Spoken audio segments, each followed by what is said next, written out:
Hay dos cosas que producen miedo en el campo. Una es la luz mala y la otra, las retenciones. El fantasma de las retenciones. Claro que el principal temor respecto a este tema es desde el año 2008, cuando fue el fuerte conflicto entre el gobierno y el campo. ¡No bajemos los brazos! ¡Vamos a seguir peleando! Pero las retenciones ya existían desde antes. En realidad son derechos de exportación que le cobra el Estado a productores y exportadores por sus productos rurales. Ahora, todo lo que se exporta está tributado. Absolutamente todos los productos hoy pagan entre 3 o 4 pesos por dólar exportado, de acuerdo también a la cantidad de trabajo agregado que tenga esa producción. No es lo mismo exportar maíz que exportar aceite de maíz. Dulce de leche, fideos, en fin. Y la soja tiene un diferencial. Además, paga 18% de exportación. La soja paga más porque es la que se produce más. Y también la que se vende más. La soja es prácticamente, en términos científicos, casi un yuyo que crece sin ningún tipo, digamos, de cuidados especiales. Es una forma que tiene el Estado de quedarse con una porción del dinero de lo que produce el sector rural. ¿Y cómo se hace esa retención? El productor cosecha y cuando lo va a vender a la exportadora ya le cobra el impuesto por anticipado, sabiendo que después, cuando ellos lo vayan a vender afuera, el Estado se va a quedar con esa parte del dinero. Aceitera General Dehesa, Bunge, Cargill, Explora, Dreyfus, Molino Río de la Plata, Noble Argentina, Patagonia, Bioenergía, Renova, Unitec Bio, Vicentín, Biluco.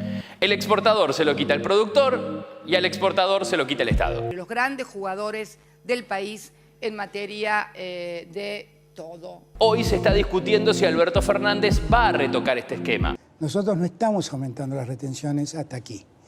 Estamos proponiendo, sí, que se nos dé la facultad de aumentar 3 puntos más las retenciones. Y ojo, porque también se pueden venir retenciones a la carne, que la están levantando con pala. Usted tiene que arrepentirse de lo que dijo. Carne para todos y leche para todos. Pero la historia de las retenciones no empezó ni con el kirchnerismo ni con Martín Lustó.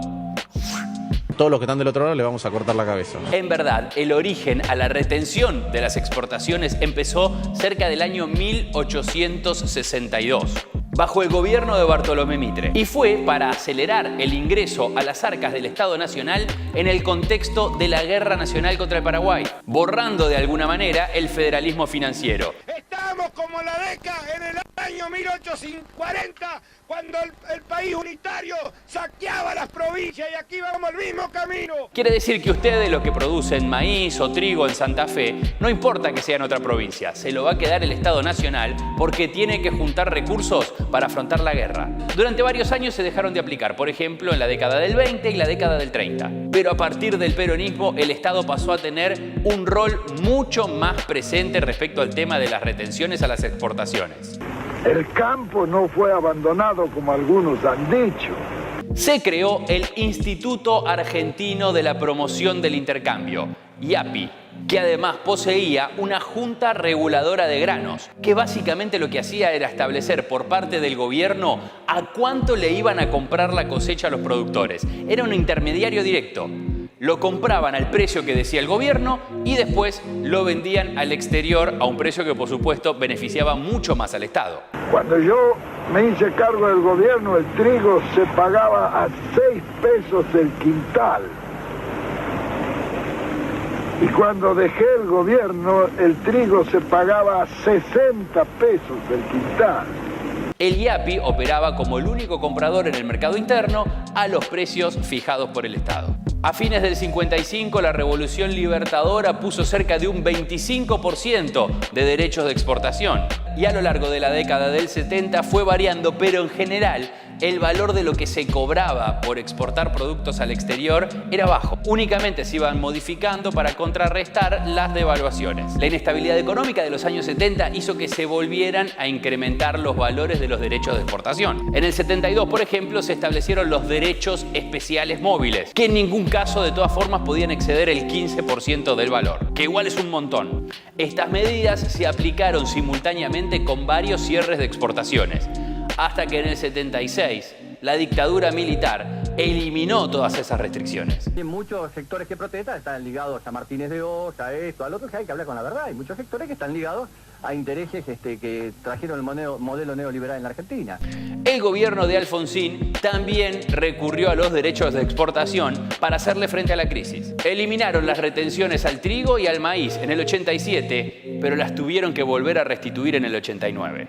Acá también ha venido el campo, harto de producir y de fundirse. En los años 90, con la apertura económica, se eliminaron todas las restricciones en los cereales y la soja y el girasol pagaban solamente un 3,5% de impuestos. Las retenciones fuertes reaparecieron en el 2002 otra vez para hacerle frente a la crisis. 10% para el trigo y el maíz, 13% para la soja, que no parecía mucho, pero en el transcurso de unos meses pegó un salto a más del 20%. Y en el año 2007, a través de una resolución del Ministerio de Economía, volvió a subir a cerca del 27%, aunque esta vez no fue para hacer frente a ninguna crisis, sino porque era uno de los productos que más se exportaba en la Argentina y principalmente por la fuerte demanda externa. Todo el mundo está empezando a plantar soya.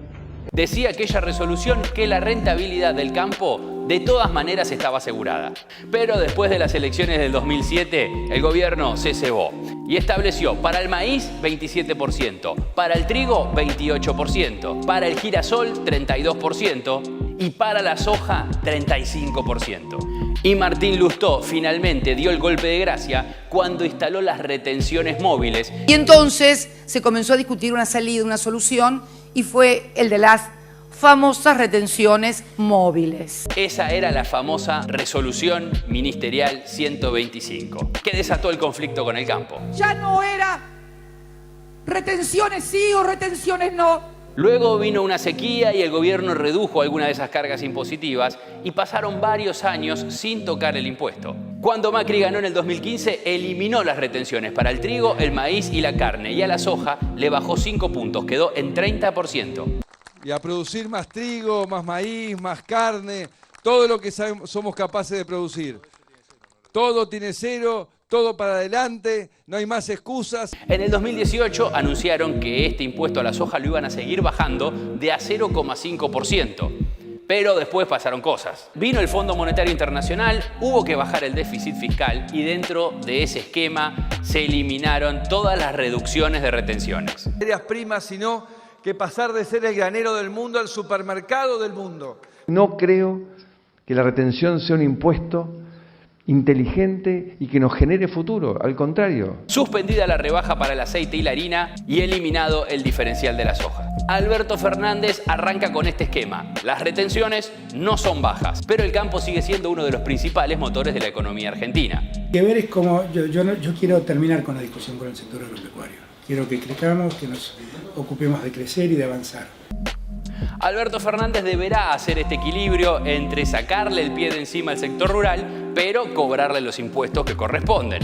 Por eso, deberá entender que el sector agropecuario puede ser un muy buen aliado, o de lo contrario, transformarse en el peor enemigo.